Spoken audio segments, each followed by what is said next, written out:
Now please welcome to the stage Dasha Navalnaya, daughter of imprisoned Russian opposition leader Alexei Navalny.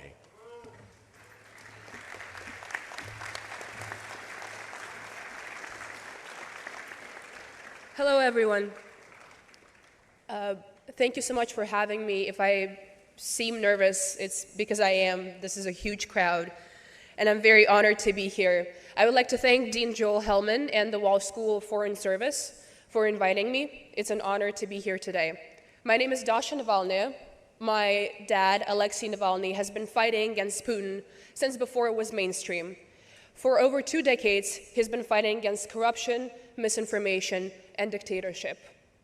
For this fight and for opposing a brutal dictator, he's now served 2.5 years in cruel isolation cells without necessary medical care.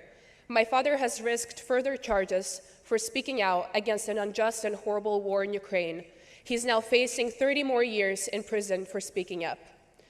When I first was invited to speak at the ceremony, I immediately had 2 thoughts. First, it's a bit ironic and shocking that I'm going to be lecturing the new cohort of graduates considering I've yet to receive my own degree, to which Dean Hellman politely said, "No pressure, thank you for that." And secondly, it would be truly an honor to stand on the stage with 2 other incredible speakers to shed light on such an important subject as political prosecution. Like all of us here, my dad believes in freedom of speech, in freedom of the press. He believes in fair elections. He believes in democracy. And right now, he and many others are being punished for those beliefs. In 2021, my dad went back to Moscow after he was poisoned by a nerve agent, knowing he would get arrested. Because, simply put, you can't run away from your problems. You have the hard conversations, you search for the truth, you stand up to authority when you know they're not doing the right thing.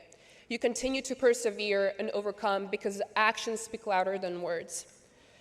I miss my dad every single day. He doesn't have to be yours, but he's my hero, and a leader that's been fighting and lifting the voices of those who continue to struggle and die from Putin's authoritarian regime.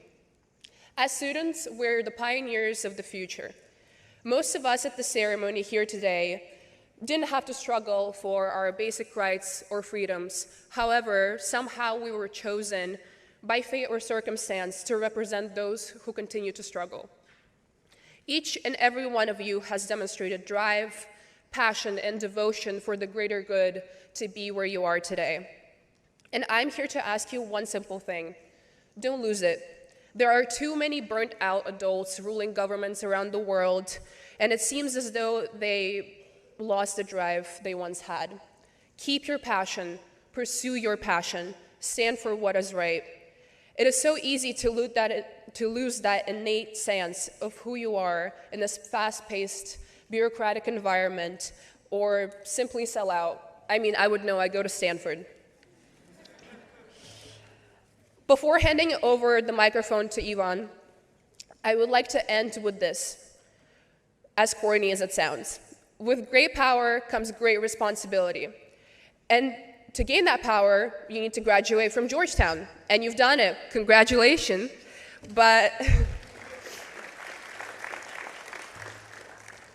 if we're being serious, don't look for the easy way out.